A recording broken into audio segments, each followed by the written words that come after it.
Okay, Boy. I think it's time to begin. Before it starts. I have almost 6:01. We'll call the meeting to order.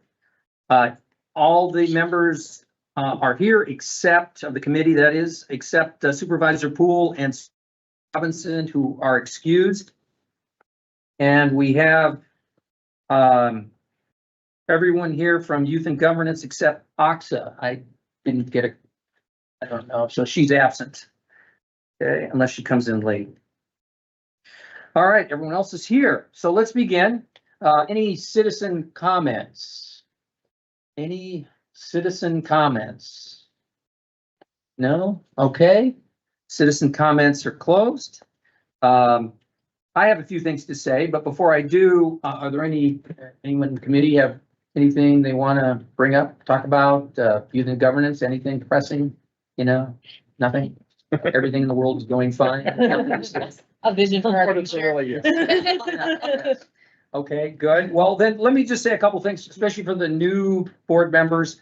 You probably heard October 1st, the executive is going to be presenting the 2025 budget at the county board meeting. After that, we'll have a couple weeks.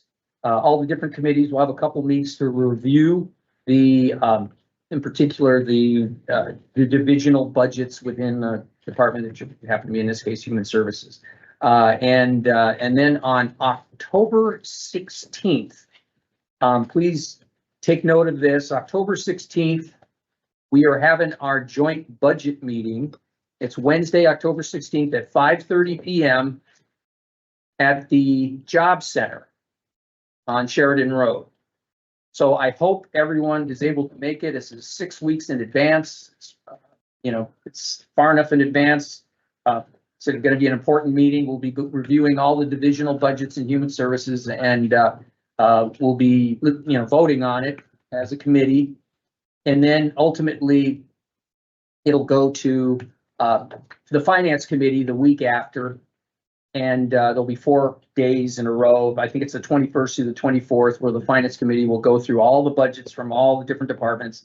And even though, I don't know, and I'm not on finance, but even if you're not on finance, you are, yeah. Are you on finance? No, okay. Even if you're not on finance, it's recommended that you show up. You can ask questions and hear the fine tuning of the budget through finance. Okay, because then they have to pass all the budgets as well. After that, it'll go to the floor. There'll be a hearing, particular, the day before for the community.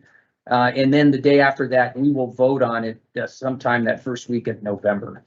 And that's kind of okay. So when we get the budget on the 1st, big binder, we're looking not just at the Human Services budget, we're looking at all the budgets. So you have to have, go through it. If you have any questions, you can contact any of the division heads. You can contact Patty or Barna or John or whoever, depending on what the question is and what department you're, have an issue with. So in particular, too, I recommend that in the joint budget meeting that we're going to have any, serious questions, or if you're thinking about making any amendments or anything to the budget, that's really the time to do it. Mm-hmm. Don't wait till the floor, it goes to the floor and you bring up an amendment last minute. The 16th. Yeah. So if you have any serious questions, and in particular, even before then, if you have some questions, you might be able to iron it out without having to amend anything. You might get a question answered in advance. So it's recommended that you contact whoever would be, whoever could answer that particular question. So the expectation is that you go through this well in advance before we have our meeting on the 16th in particular. I would recommend go through the Human Services one. That's your priority right now. And so we'll get the binder. Is there an easy way for us to compare if there have been significant changes from the previous year? Yeah. Okay. Yeah, they'll have that noted. Okay. Yeah. That's in advance. And you could ask Mark or I or whoever else. And you also get a thumb drive too, that'll have on there as well. So right, if you prefer that. Like us boomers like the paper, I know your youngers like that. Will they give us Excel? It's in a pretty handy format, the reports. You can, I promise they are, they really are. And you can read them. And they're pretty self-explanatory. They might have some questions, but, you know, Okay. so that's all I have to say. Oh, John, you want to add something? Just to add on to that, we certainly are open to having folks come in and meet with us prior to the 16th of October. Right. Once the budget's released, if you have particular questions or need something explained in advance of that meeting, Okay. so. Yeah, absolutely. Thank you. I was gonna say, Go ahead. in addition, a lot of questions come up. Is we haven't spent everything this year and it Mhm. looks like we're not going to, or those bills don't come into a later time of the Mhm. year. Yeah, So they may be accounted for and projected, yeah. but then you look at, well, boy, 2025, how come we're gonna spend so much more? So those are questions, or why is it much less? What happened, you know? Right. Are we making sure we're covered, you know, things? Mhm.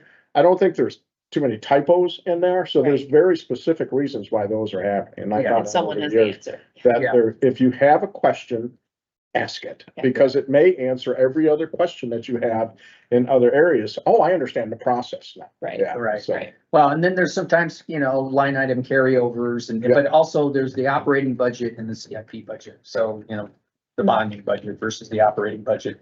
And everything. So, you'll figure it out and just ask questions. All right. Ask questions. All right, next, we have on the agenda, the Supervisor, Chair Uhas has requested that each committee select a second vice chair. So, we will be voting on a second vice chair today. Do I have any nominations for anyone who, for second vice chair? I move to nominate Supervisor Ness. Okay, I Second. have a nomination on the floor. Supervisor Kirby nominates Supervisor Nez. I heard a second by Supervisor Nardigian. Are there any questions or and about that? Anything that, anybody? No? Okay, I think it's pretty self-explanatory. Okay, Thank you you. don't want to shine the light in it. Where? Anyway. Too easy. So, okay, all those, well, Youth and Governance, all those in favor of nominating Supervisor Nez as second vice chair of the Human Service Committee? What say you? Aye. Aye, okay, committee? Aye. Okay, that passes unanimously. Supervisor Nez, you have the honored position of being the second vice chair. All right, Okay. I can handle it. Okay, next is the approval of the minutes from August. Did everyone get a chance to look at the minutes from August? If so, are there any questions about any of the particulars of the August 6th minutes? Move the minutes. Okay, have Supervisor Nardigian, and a second by Supervisor Nez. Any questions on the minutes? Okay, Youth and Governance, what say you? Aye. Aye, okay, a committee? Aye, okay, the approval of the minutes, August 6 minutes have been passed. Okay, next, we have a resolution to approve the appointment of Supervisor Rita Brown to serve on the Racine Kenosha Community Action Agency. Okay, who's gonna present? I will start it off. Okay, all right, So, as part of the Racine Kenosha Community Action Agency Board, it requires that a county board supervisor be appointed to be on that board. Supervisor Brown would be serving the remainder of former Supervisor Wombold's term, so she would be on it through September of 2026. I'd ask your approval. okay. Any questions you have for Supervisor Brown or Supervisor Jansen? John? No. Move the resolution. Okay, we have a motion on the floor. Oh, hi, Oxa, how are you? I'll second. Second by Supervisor Kirby. All those in favor? Youth and Governance? Aye. Committee? Aye. Congratulations. Oh, great, thank They're you. waiting- Now you have to get through the floor vote, but I think you're. They're waiting for, what say you? That's what they were waiting for. Oh, what say you? You like that, huh? Okay. All right. So let's see, a resolution now to appoint Heather Vanos to serve as the Director of Aging and Disability Services. John, you want to Sure. speak to that? Thank you. We're here tonight to ask your approval of appointing Heather to the position of the Director of Division of Aging and Disability Services. She has a number of years of experience in the human service field, of which most recently, she was our manager in the Elder and Disability Services area. So she is here this evening, if the committee has questions, and I will turn it over to. Okay. Any questions for Heather, or Heather, do you want to have anything to say? Thank you so much for having me here today. Okay, I have a bachelor's in social work from UW-Whitewater. I am also pursuing my master's degree in applied professional studies at UW-Parkside with a concentration in leadership and public service. As John mentioned, I do have extensive background in the human services field, over 13 years, of which 8 have been in the Division of Aging and Disability Services. I was a benefit specialist supervisor for over 6 years, and then most recent, the manager for aging and disability. So I'm just very excited and honored for this opportunity and working with you all more in the future, and just thank you for the opportunity. well, thank you. Any questions, Youth and Governance or Committee? I just want to make. Supervisor Brown? So I had the occasion to reach out to Heather because of a constituent sort of issue. And I think it was 11 o'clock on a Sunday night. Yeah. Must have been an important issue. I mean, it was important to the woman, but it wasn't that important to the rest of us. And she responded to me immediately and took care of absolutely everything that had to be taken care of. And it was really impressive. I don't know that many people respond to their emails at 11 o'clock on Sunday night. So yay. Yeah. I mean, it was very impressive. So well done. That's good to hear. Do I have a motion? Move, Oh, Okay, go ahead. I'll second. Okay, I moved to, okay. Moved by Supervisor Brown, second by Supervisor Nardigian. Youth and Governance, what say you? Committee? Aye. Okay, Thank you so much. resolution passes unanimously. Congratulations. Congratulations. By the way, yeah, the next meeting at 17th, I believe, you'll come up for a vote on the floor. Both of you. Thank you. You're welcome. All right, now, department presentations. We have 2 today. We have Jennifer Blasi is going to be presenting the Division of Veteran Services, and then we have a presentation, Brookside Willowbrook. I don't know who's presenting. First Oh, lady, there you are. Okay, all right. First lady of Kenosha. Yes, that's right. Okay, well, first, Jennifer, you have the floor. Well, thank you for having me. My name is Veronica Blasi. I'm the current director of Kenosha County Veteran Services. I'm just here to do a brief overview of the services that we provide. Currently, we have a staff of 5. I am the director. I have Rob Swanson, the assistant director back there, and 3 veterans benefit specialists. We have a lot of partnerships with local, state, and federal organizations serving Kenosha County veterans and their dependents with a wide variety of needs. We make not only an impact on veterans and their dependents, but the local economy as well. In 2023, we had over 2,400 walk-in appointments, and we received almost 17,000 calls in 2023. So, next page. So as far as federal benefits, Kenosha County veterans and their dependents received over $123 million in benefits.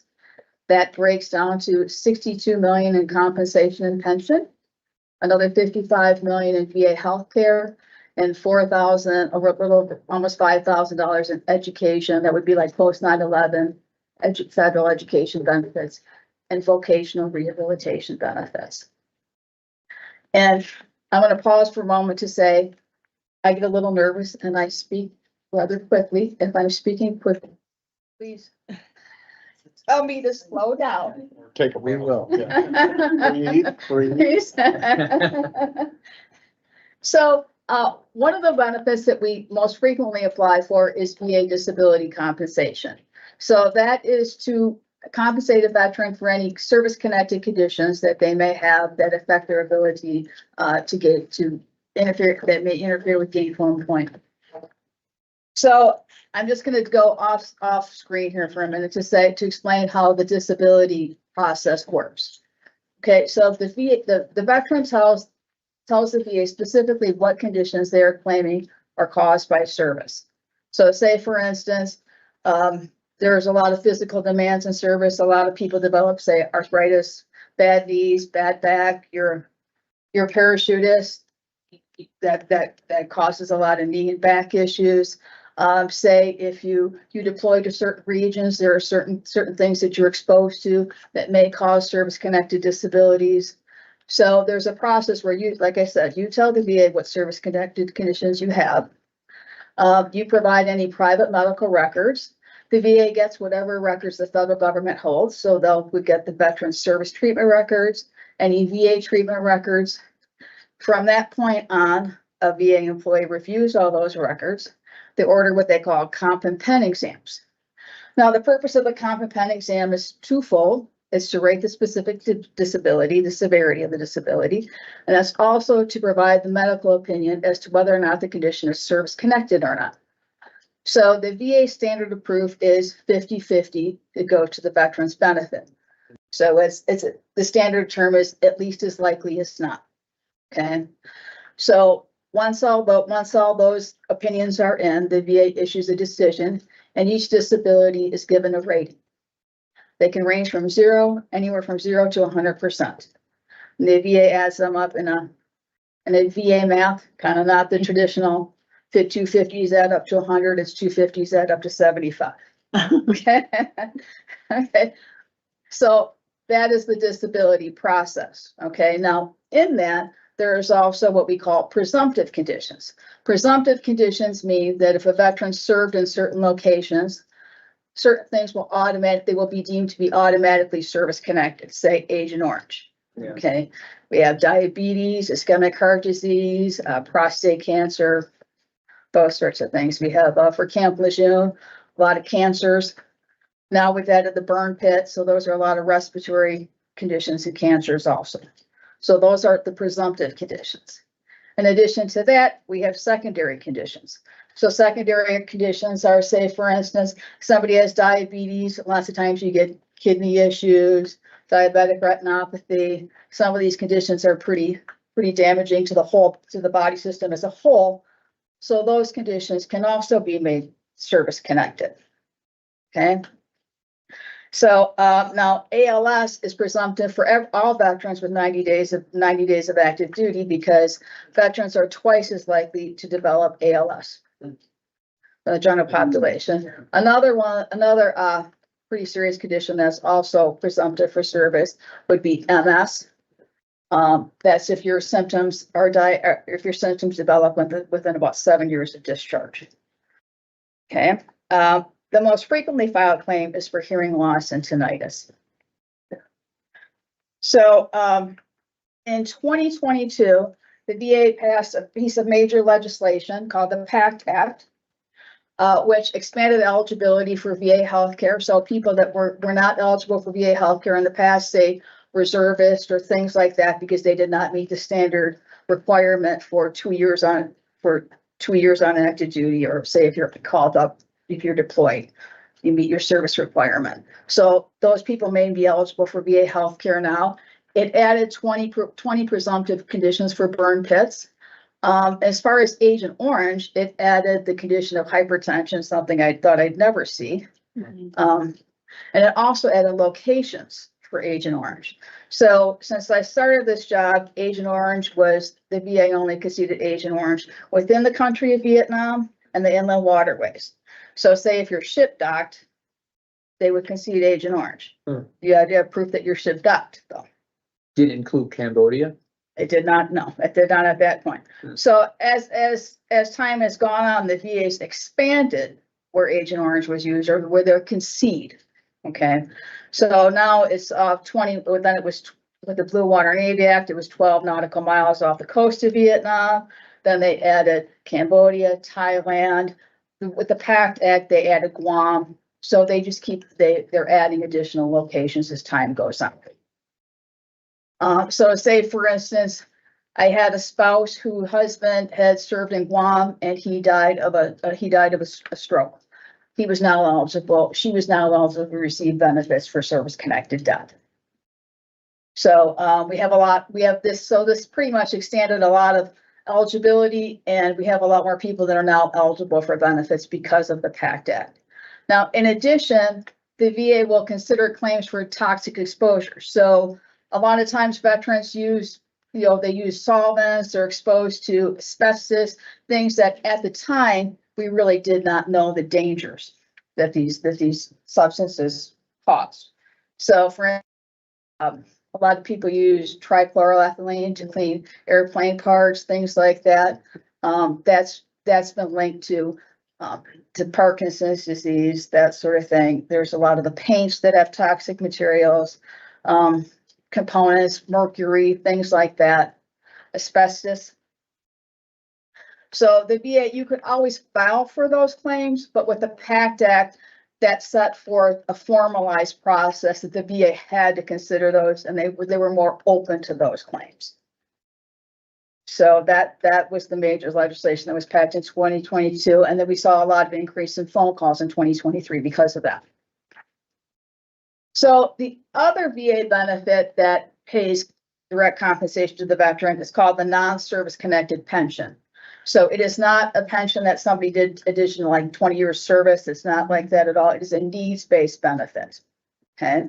So if the veterans say they have to serve during a wartime period, they do not have to be in the conflict. They just have to have 1 day of service during a wartime period with 90 days on active duty. So every year the VA reviews and they update the income limits for this benefit. Generally, it syncs in with the Social Security increase. So the next page. So if you can see for the family income, we talk about for a veteran with no dependents, that's $16,000. Occasionally we see veterans that have their Social Security maybe is $1,000 a month. So if you come in and you just fill out the application, the VA would raise you to that minimum standard of $16,000 a year. Okay. Now say for instance, we go to the aid and attendance. You see that the income limits are 21,000 without a dependent and 32,000 with a dependent. So a lot of people apply for this benefit. They're really not eligible for it, most people, until much later in life. Say if they need to go to an assisted living or they have a lot of in-home care costs. Okay. So what the VA does is they annualize your income.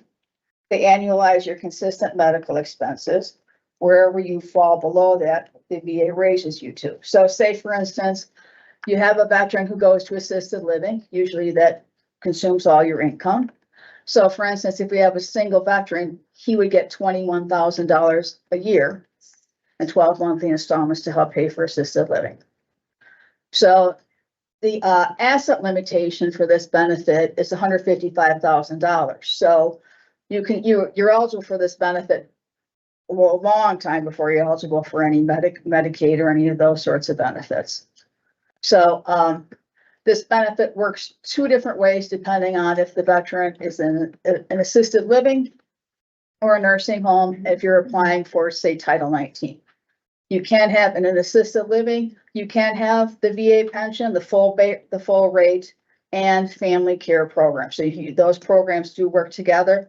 But when you're on Medicaid, say like if you're on Title 19 in a nursing home, well, then the VA says, we're taking care of you under Medicaid, and then the pension in that case is reduced to $90. So generally speaking, you get to keep $45 for your personal use, and the VA gives you an additional $90, say if you're in a nursing home under Medicaid. So those are the 2 benefits, but mostly we do the disability compensation. So as far as the pension benefit goes, just so you know, we've been at, when we talk about the wartime period, as far as the VA is concerned, we have been at war since 1991, I believe. So we have veterans we have a huge swath of eligible veterans coming up through the ranks, in a few decades from now. Another thing that we do is we help people apply for VA healthcare benefits.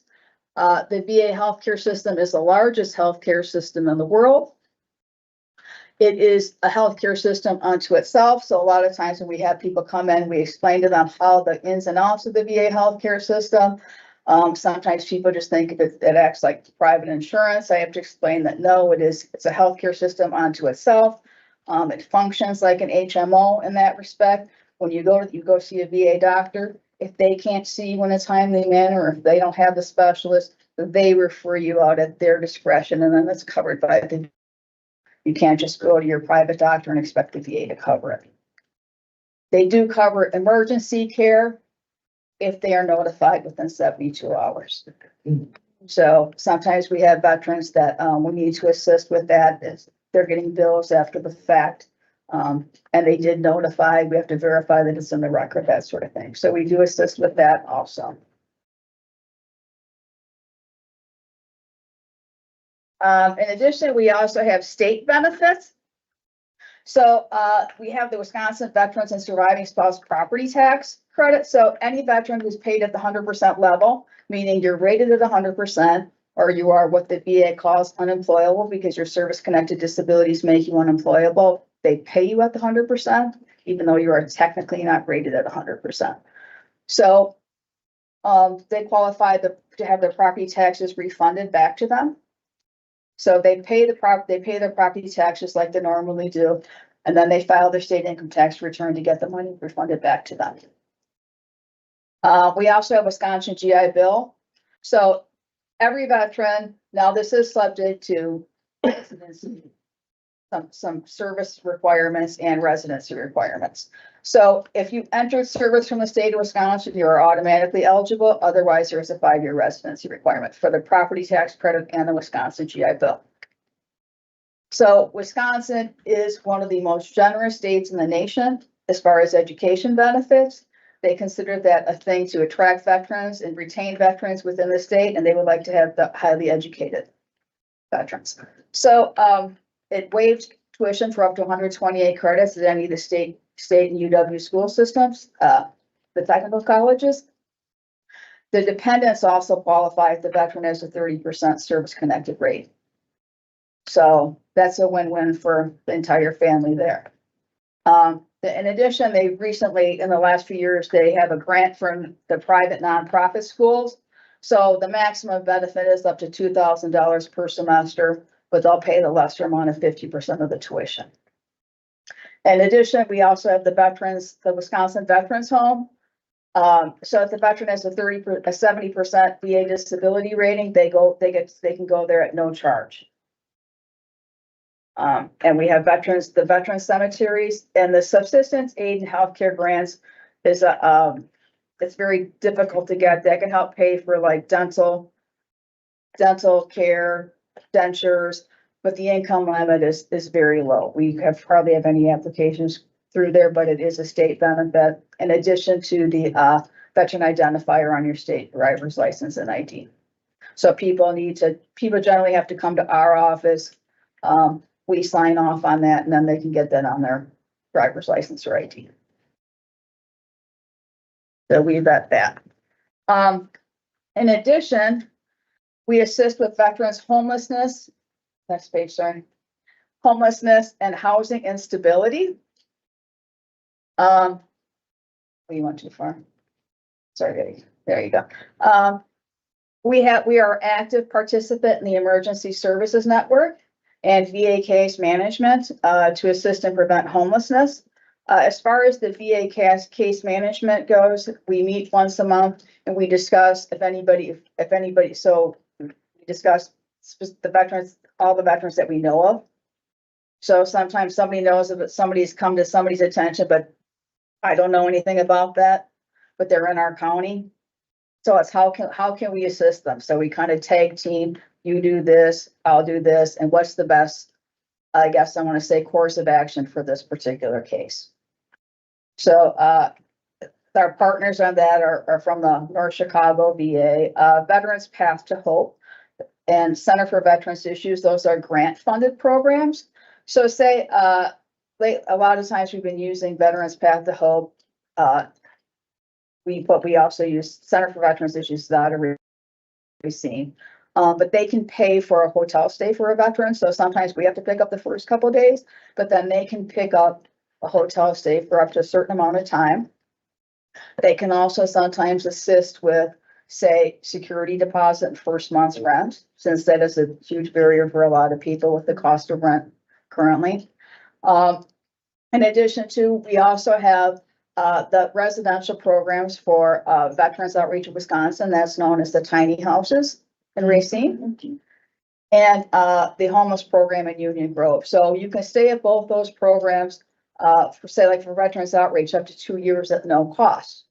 So we have veterans that we really encourage them to stay there, particularly if there's, they have, at this point, you have to save up to so that they can stay there, work on their issues that cause some of the homelessness and leave with some sort of a nest egg and be in a much better financial place when they leave. And we also we have veterans, particularly who are in need of a job, we refer them to Veterans Employment Services. So we're kind of trying to do all around services as far as the homelessness and housing goes.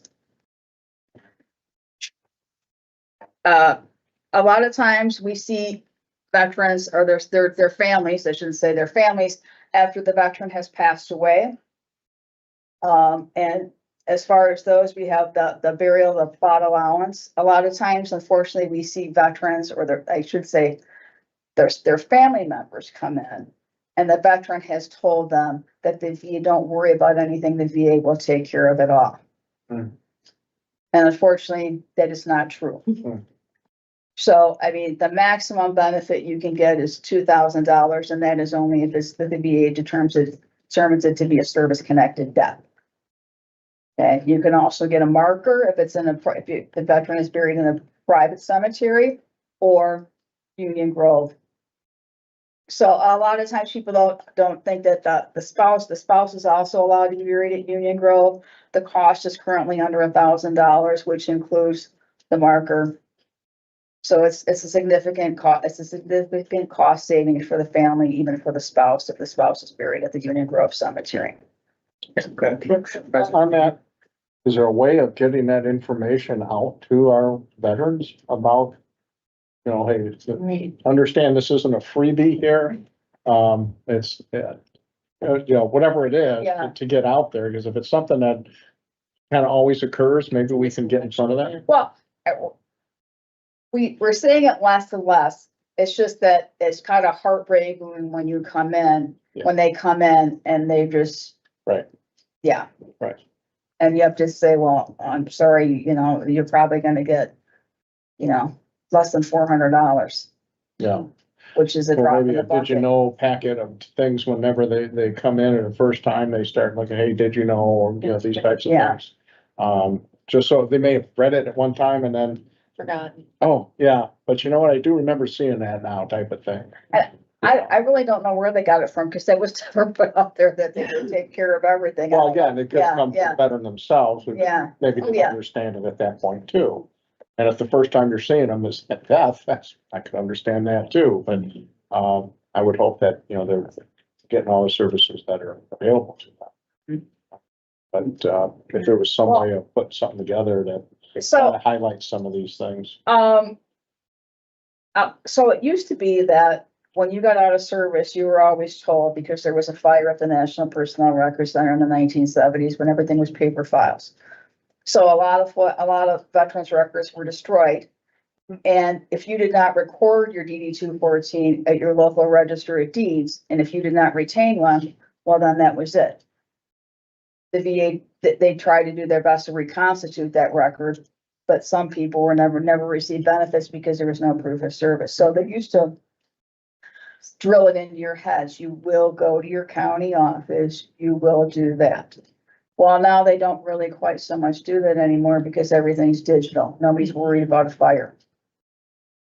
So next year we will be in the process of, for recently discharged veterans, sending out a postcard saying, hey, here's our I would office, say please more come. proactive. Right. Yeah. Is the way to go with this, Yeah. make sure, everything, you want to get away from misunderstandings. They say it's gotta be heartbreaking when they come in, so. Yeah. But if there's something more that can be done to push out that information on that first visit or, subsequent information that gets pushed out to them. And I think that we're kind of facing the challenges that I think a lot of organizations is that, in the past, your information, everybody had the same route to the same information. There were not, there are just so many, I guess I want to say sources of information. I mean, we grew up watching the news and reading a newspaper. Yeah. The younger generation, they get their information from how many other. Mhm. But again, we know Yeah. that they get that, and that's where, you know, the marketing team has to come in Yeah. and get some younger people in there. And get it out there. Communication. Look it up in the encyclopedia. Boy right here. I remember that. That was last year's, so we don't have 2024 yet, so that doesn't come till 2025. Gotta wait till the year ends. That's right. So currently, I mean, what the plan is to get to get the list from the state of the recently discharged veterans and then lump sum them this postcard saying, hey, please, you know, please stop by and visit for information about your Mhm. benefits, that sort of thing. Yeah. And then, we also do have a relationship with all the funeral homes that they would notify us of veterans' deaths, so we send out a letter at that point to the designated next of kin saying, you know, this is our office, please reach out to us regarding any benefits. You would think the government would have some sort of email address or some sort of other way of contacting the veterans? And why aren't they pushing that information out? That's what I'm wondering. Well, Like you said, when they drill it into them, drill it into them electronically then, or well, the something. VA does have a very informative website. I don't like to sit there and when people call the VA and report a veteran's death, how should I say this? We'd rather reach out before they get that Sure. paperwork, because they sign them a ream of papers. Yeah. Just to fill this out. Person, you know, you could come and talk to us and we could tell you whether or not you're eligible or not, you know, and you save yourself all the effort and so,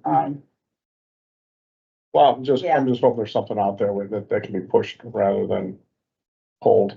Mhm. So it makes more sense to the family, maybe who have seen it. And I don't talk about that particular thing, but you know, Well- everything. so we also have I guess I want to say, so we have a lot of relationships with the Veteran Service Organizations, say the American Legion, the VFW. Even all those organizations reaching younger veterans, they're having a hard time bringing the Well, younger generation in there. Yeah. Sure, I understand that's, you know, but where are they? How do we get, there has to be a lot of effort put into that, and it's not because of the people, it's just, you know, generations change, you know, things change, you know, and we need to be up on those changes. It may seem silly on some of this, you know, let's get TikTok, well, we can't do TikTok, sorry. Let's do, you know, but, it's still, you know, something we have to be far more in front of, I think, than what we're used to, because things move so fast now, you know. And veterans who have had traumatic experiences, physical, mental, or whatever, that might not be the thing that they're thinking about, you know? And suddenly this gets pushed through and a spouse or a family member or somebody sees it, you know, now they can, here's another avenue of help, which they should know, I'm sure, because they were veterans, but now, hey, right here, this is where you start. Let's start, give them a place to start, you know? And again, I'm not criticizing you or anything, I'm just saying the process itself seems like it could be improved nationwide, but obviously I can't do that, but you know, someplace here we can start maybe, you know, make it a little easier. Mhm. Not that it's a veteran thing, but my wife started Social Security and it was all online. You know, it used to be come down and, you know, and I just heard the horror stories, how long you sit there and wait, you know, but they know what they're talking about when you Yeah. get in there, my gosh, the information is fabulous. So, you know, that's kind of what I'm getting at is then they can maybe make an appointment and come down and really get all the information because you're saying all that stuff. Sometimes it's hard to navigate, us older people navigating through who are not gone through what the veterans have gone through. So, but then again, they've all had these things growing up, you know, and all that. So it may not be as big of an issue as I'm thinking it is, but just something maybe those tweeners. I'd be talking to you. Yeah. Talk to the 12-year-olds, they know all that stuff. But I'm fine, thank you. Okay. So, we also have, as far as additional programming, we belong to the Kenosha Racine Veterans Treatment Court. which is an alternative to incarceration. It's a program that lasts up to about 2 years, where veterans have to participate. And I guess I want to say, do a lot of soul searching regarding the behaviors or the thought processes that led to some legal problems, and how we resolve that. So once you successfully complete veterans treatment course, the offense will be expunged. In addition, we also participate with the Kenosha ADRC and the Kenosha County Caregiver Coalition. For Memorial Day, we provide over 10,000 flags to the Veteran Service Organizations to be placed in Kenosha County cemeteries. We also have, I guess I want to say, the burial locations for the veterans at all the cemeteries, let's say the plot, that sort of thing. We provide those to the service organizations also while they place the flags. And we also have the partnerships with, say, the local community college, Gateway, Parkside, Carthage, in addition to all the veteran service organizations. For events, we have the Veterans Picnic, the Friday after Memorial Day. We also have the Boundless Adventures event coming up September 27th, for this year. Mhm. And we also have a veteran celebration the Saturday prior, I guess I want to say two Saturdays prior to Veterans Day, so we don't interfere with all the other service organizations events. Any questions? Yeah, Supervisor Brown? Jenny, I'm just wondering, the tiny houses, is that generally full? It depends. It fluctuates. So not every veteran stays there the full 2 years. Sometimes people are terminated for behavior. You can have somebody that they're full, and then a week later there could be a vacancy. So it fluctuates quite a bit. And I know you said that they can be there for 2 years at no cost. Then they leave, and they can't like stay there at cost. Not in the tiny homes. Okay. Thanks. And it's they're both very good programs. How many homes are there anyway, for tiny homes? And I'm not sure. I'm thinking Oh, is that 30, 15, 18 15, 18? I thought it was like tops. 20, that's 30. Okay. The tiny homes, and then, the tiny homes are in the back, and then they have a larger building with the laundry facilities, the kitchen facilities, and kind of like a larger meeting area, TV, that sort of thing. Thank you. Good. Thank you. Thank you. Oh, good. Okay, thank you very much. Thank you very much. Thank Very you. interesting. Appreciate I'll talk that. to you later. Yeah. Yes. So if you make sure that's answered, you know. Okay, next we have Oh, Ms. Bavdala. good evening, everybody. I know the supervisors, hello again. Human Service or the Youth and Governance, a few of you were already at Brookside, correct? Okay, so really, I feel like we're kind of going over all this fun stuff again, so I'm excited, but it's my passion and I enjoy it. So I'm just going to quickly give you guys kind of a history of Brookside because a lot of people don't really know our history. We've been around and county owned for over 100 years. Thomas Jeffrey, who used to be or was the founder of Jeffrey Auto Manufacturing, which was American Motors and now Chrysler. Actually, we purchased the land from his family after he passed away. So it was 87 acres, of which we do not have 87 acres currently, obviously, but it would incorporate a lot of the area probably that would be near Bradford and stuff. So initially in 1916, it started as the Willowbrook Tuberculosis Sanatorium and had 24 residents. It was really cool throughout, not just the during the TB era that it had its own farm, but later down the line as well. And the not only the residents, but staff actually would reside there as well. It was truly a large farm. Later in 35, they had an additional building with capacity of 71 that cared for the developmentally disabled. And then in 57, Brookside County Medical Institution was built, and at that time it was state-of-the-art modern patient rooms, so large kitchen, larger rooms, rec areas, and census was 263, which is crazy for me to think of, but it tells you very large. And then obviously when TB was treated and not an issue, everybody then moved into Willowbrook, which later renaming it Willowbrook Center for the Developmentally Disabled. So one day, you know, after I retire, I actually want to do an entire scrapbook of the history of Willowbrook and Brookside, because there have been so many changes, so many different buildings. And I know that there's evidence of all of this. I just need to put it all together because I think it's really a very rich and exciting thing that the county has always offered, right? Well, at least since 1916.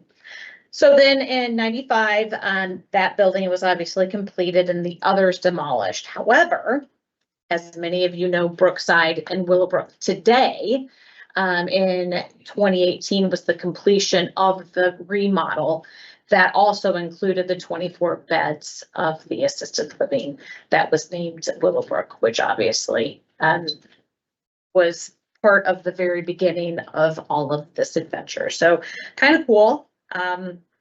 Today we have 154 residents over at Brookside and 24 at Willowbrook Assisted Living. A lot of people, and I'm talking probably 99% of the population, do not know that there's a difference between skilled nursing and assisted living. So just to kind of get everybody an idea of what is what. So a skilled nursing facility, as we know, is a nursing home, which is Brookside, and our 154 beds provides different levels of care of a skilled level. So you have to be able to, you have to have a need for a registered nurse 24 hours a day and need assistance with your ADLs, your activities of daily living, such as, you know, dressing, eating, showering, any of that. But in those different levels, you can have like short-term rehab, memory care, or long-term care, which all of those we offer at Brookside. So all of our long-term care residents who reside there permanently, that's their home, do meet that highest level of care that is needed to stay there. So there will be times that if they're, say, Medicaid recipients, that the state will review their case and feel that if they are capable of being in a less restrictive environment, that they will ask that they maybe go to an assisted living. So we really try to make sure that they are at that skilled level of care. Also, Brookside or skilled nursing facilities are regulated by CMS, Centers for Medicare and Medicaid Services, highly regulated. So our pages of regulations, I would say probably about 1,000 pages, maybe, if you're going through looking at it. Assisted living, on the other end, is not federally regulated, but only regulated by the state. And I'm gonna go with maybe 20 pages of regulations. It varies on each state because each state regulates their own assisted livings. They are going to be coming out with something different. I anticipate maybe a little bit more regulated for Wisconsin by the end of this year, I'm anticipating. So there are two different levels of assisted living. There's the CBRF, which Willowbrook is, which is the community-based residential facility, which you need a higher level of care for that versus the RCAC, which is the residential care apartment complex. And those are higher functioning residents. They might need maybe reminders to take their medications. Usually they're ambulatory with and maybe a cane. Whereas the CBRF, like I said, is a little bit higher level. Some details of Brookside, for those who haven't been there, I feel like I've already told you guys all this year, saw it yourself, but all of our rooms are private, which is very unique. Very unique for any sort of a nursing home. But we do have those 48 rooms that have the bath and the shower. That was part of that remodel that was completed in 2018. Of those 48, 24 on our second floor for short-term rehab, 24 on the first floor are long-term care residents. So the other 106 rooms throughout the building, both memory care and our other wings of long-term care, the majority are all Jack and Jill bathrooms. So you'll have the 2 bedrooms with the adjoining bathroom. There are a sprinkling of private bathrooms throughout the long-term care, maybe a half a dozen or so that would have a private toilet and sink. However, on each of the halls, they have very large spa rooms that have the showers and nice, beautiful spa tubs that are wheelchair accessible for our residents. So obviously, nursing homes don't necessarily have the best reputation, which is really unfortunate. I really feel like we were doing better till the pandemic hit and then got it again. However, Brookside, unbelievable. People are just mesmerized when they come to Brookside. They just cannot believe that, one, we're a nursing home, and 2, that a place like that exists. They just can't get over it. It's just amazing. So it's so nice to hear all the feedback that I get truly almost on a daily basis, that somebody is stopping me or I'm hearing feedback from staff about just how great the facility is and our staff. And somebody today donated $100 towards our staff recognition for our Sunshine Fund because they just can't get over how wonderful the staff is to their loved ones. So really, always, every day is kind of a reminder as to why I do what I do.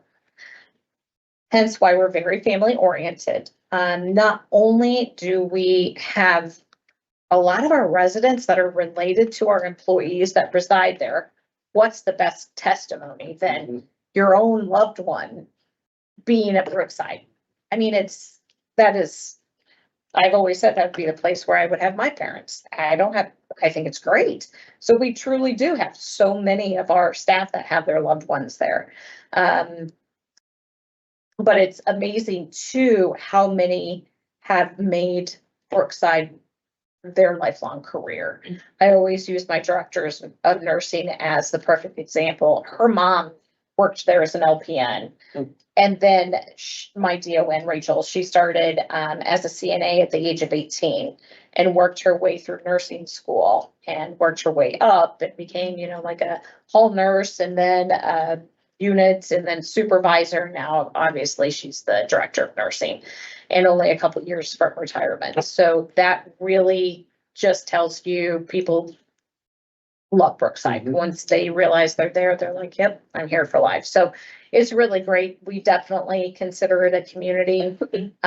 Even though we have residents that pass away, the loved ones still come back because they have built such amazing relationships with the staff and the other residents. It's really, I don't know what more to say other than it is truly a community that is wonderful. Just a couple of accolades. We were named the best nursing home in Wisconsin by Newsweek magazine 2020. We have not been in Newsweek since they have done that. They still have had best nursing homes, but Wisconsin was not a part of it. So I was like, well, if I'm going out on top, I guess I'll take it. So we are also the only 5-star rated facility around. It's crazy, but the closest one is in Lake Forest, and the only one in Wisconsin is 60 miles away. Crazy, but that is a testimony to the quality that we will always stand by. I think a lot of that too is, people want Brookside. They know who we are, what we are.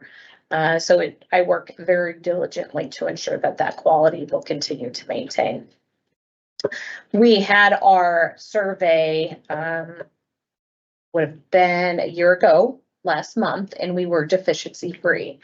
In my career of being in this position, which has been 26 years, I have only experienced 4 deficiency-free surveys. That is crazy. Like, you just don't see it that often. You really don't. So, very cool. We are in our window now, so we'll anticipate when they come again. I never like to have 2 deficiency frees back to back, because then the feds come in. And I don't want that. I already had it once before, and I don't want it again. Like, just minor, Plan little, something. something. Yeah, Turn over there, will you? exactly. So obviously, COVID-19 decimated our industry, but we at Brookside, through over a century that we have been around, we still are here, and we are overcoming those staffing challenges, and we're above our budgeted census, and we have a surplus in our revenue. So it is a great to be back from the pits of not so fun times. But again, a lot of you guys have already experienced Brookside, or very familiar with it. So I was gonna be very brief because I know it, but any questions that you have? Questions or? You obviously explained it so thoroughly, so well that there are no questions.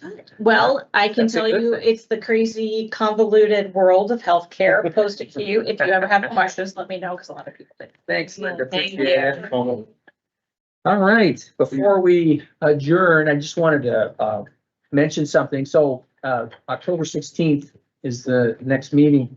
Can we get a confirmation? Are we all able to make that day, I hope? Wanted to just get a, Wait, so October, it's Wednesday, I'm good. October yeah. 16th at I 5. put it in my calendar, so I'll be there. I'm doing it right now, yeah. Okay.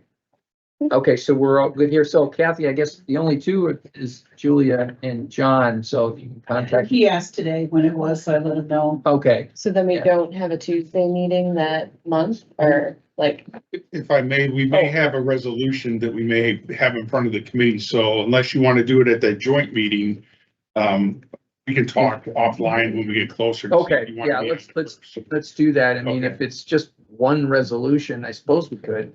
I mean, Uh, I just, It's gonna be Yeah. 5:30. Yeah, well, why don't you, Bless you. when we get to, why don't you let me know and we'll go. Okay. there. What's the resolution anyway? We're looking at, there's some ARPA dollars that were dedicated to health. We're Okay, looking at possibly purchasing a machine to help us with the drug analysis okay, world that we're in. yeah, Stay tuned. yeah, We may have to do it on the first, because I know the board yeah, because I closes it don't, out, what, on the 7th, they'll shut everything down? that I don't know. I have to check Send- the calendar, because I know the November? first and Because the you go send. 15th. Right?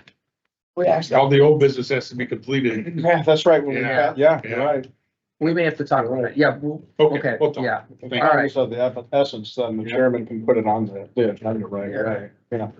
So we're good. And then I just wanted to make sure, because we have to contact Barna too, if we're going to nail down that date. So it looks pretty good, I think, Kathy, and it'd be nice to hear from John and Julia before we do, but, okay.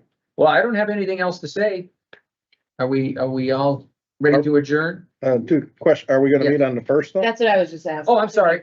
Because then we could vote on that resolution. Right, if Yeah, that I resolution mean- is done, Oh, I see, yeah, because 'Cause that's that would right, be it our is on meeting. Tuesday. yeah. Yeah, The and then first we have a and the board Tuesday. meeting after. Yeah, I'll be I mean, there. sure.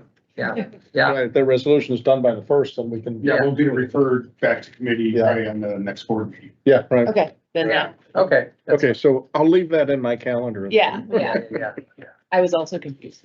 Yeah, I'm trying to visualize the dates here. Yeah. we Um, voted on- Okay. Move to We have adjourn. move- All right, we have a, Second.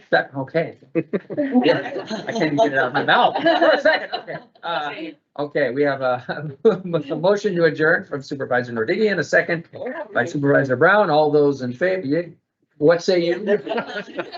Aye, okay. Committee? Aye. We are adjourned.